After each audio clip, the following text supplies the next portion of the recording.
Federalist elections correspondent Brianna Lyman and District Media Group President Beverly Hallberg. Thank you both for coming on. Brianna, to you first. You heard Stephanie Ruhle right there saying, who needs clear and direct answers? Well, actually, the answer is we need clear and direct answers from somebody who wants to be our president. Yeah, fortunately for Kamala Harris, Stephanie Ruhle does not have an appetite for accountability. So word salad and, non-answers, a lack of clear and direct ones, suffices for her. But for the American public, I think we're all sitting back and thinking, God forbid in a few months, if Kamala Harris wins this election, she's going to be sitting across from people like Xi Jinping, Vladimir Putin, who can recite his country's history front to back to front, you name it. And she's going to think that word salads will suffice when our prosperity and our safety is on the line and she's standing between Putin and us? Yeah, it's a good question. Beverly Hallberg, to you now, because Simone Sanders Townsend was on MSNBC and had this take on Kamala's interview. Watch. What really struck me about it was that it was accessible. You didn't have to be an economist to understand what it is that she was saying. And I thought that was very important because there were a lot of people, not just the media apparatus, but like real people who say, I want to know what her plan is. Or maybe, Beverly Hallberg, you didn't have to be an economist because she didn't talk about the economy. Look, I don't even think economists know how to make out her plan. There's a lot of head scratching by a lot of people.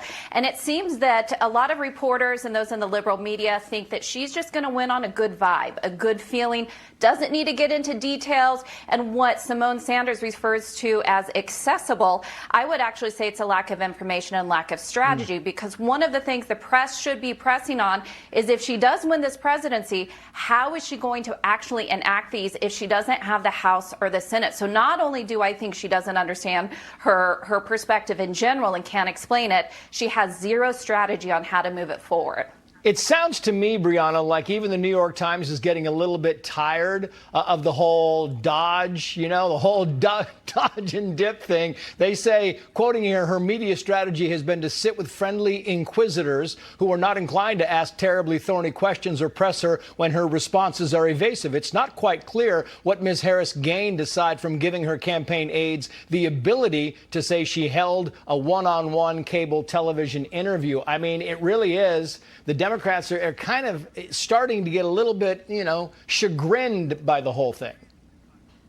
Yeah, finally, the New York Times took their head out of the sand and realizes what conservative media has been saying for a while. But they're part of the problem because a functioning press would have wall-to-wall coverage about the lack of access and transparency to Kamala Harris. But they don't, because what they want to do is they want to let Kamala Harris have these, tongue baths from ABC, MSNBC, CNN, and pretend like that is sufficient for the American public. They could have more public pressure on Kamala Harris to give more interviews, but they won't because they know that that could threaten her electoral chances if she messes up in an interview.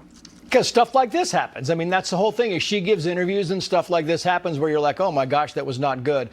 Google search again favoring Harris over Trump. The reading is this, foxnews.com. When searching for Donald Trump presidential race 2024, the former president's campaign website appeared 6th in Google search results. However, when MRC Free Speech America researchers searched Kamala Harris presidential race 2024, her campaign website was 3rd in the organic Google search results. In addition, the articles that were suggested were largely from left-leaning outlets. This is becoming a pattern with big tech, Beverly Hallberg. It is. I did a search on Donald Trump, just that name, right before I came on. 5 articles popped up, all negative towards him. Did the same for Kamala Harris, all positive. And here's the problem, is when you have a good chunk of the American people who rely on digital media in order to get their news, whether that's through search engines or social media, the way that it is prioritized definitely changes their perception. And what we're seeing is just leading to increased polarization. I think one of the reasons why Americans don't understand each other is we're getting drastically different news based on the outlets we go to, including our social media. And it doesn't seem very fair. Beverly Hallberg, Brianna Lyman, thank you both. Well, 40 days away from the